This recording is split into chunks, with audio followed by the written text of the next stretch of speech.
Hi there, I'm Rigel, and I want to tell you a story about how I got into music and how I got into jazz, blues, and all that fun stuff. So when I was in second grade, my parents, I was 8 years old, my parents inherited my great-grandmother's piano.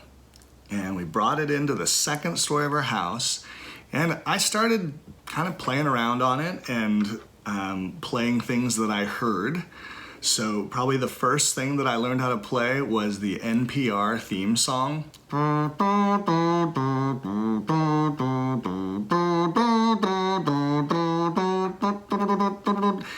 My parents were like, maybe we should get Rigel some piano lessons.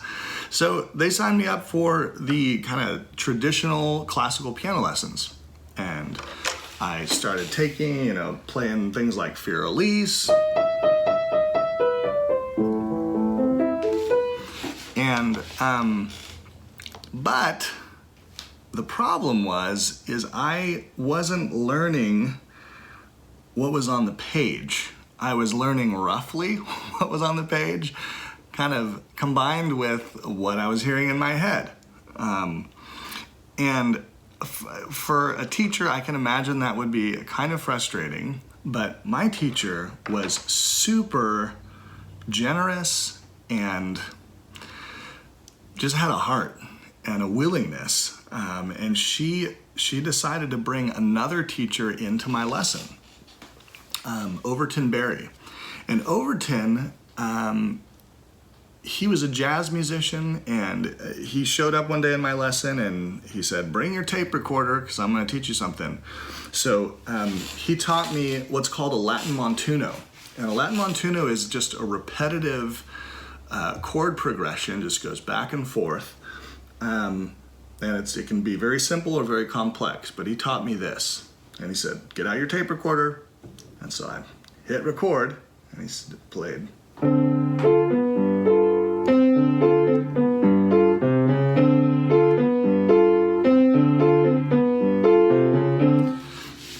He said, learn that Latin montuno, and when you've got it, come back to me and I'll teach you. So I spent like the next week, all day, every day, playing that thing over and over and over until I got it. And then called him up and started taking lessons. And he taught me, blues, boogie woogie, and the building blocks to jazz. The fundamentals that allow me to actually just make music of my own and have fun playing with other people.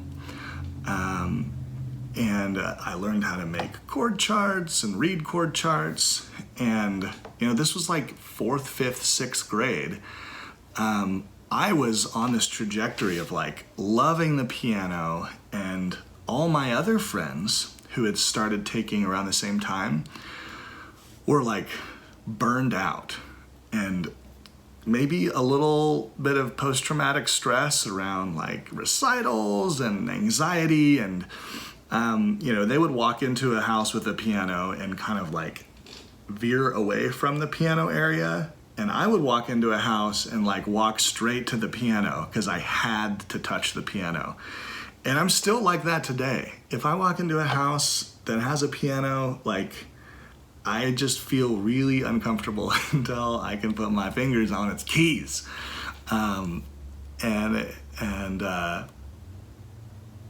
So that first piano teacher, jazz piano teacher, really taught me to love the piano. And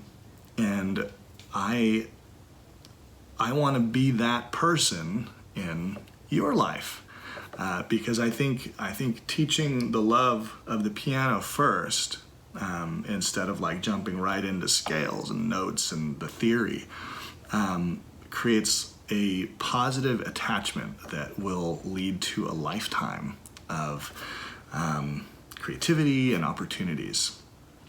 So that's a little slice of my story, and there's lots more, but I just wanted to give that little piece to you. I'll see you later. Bye.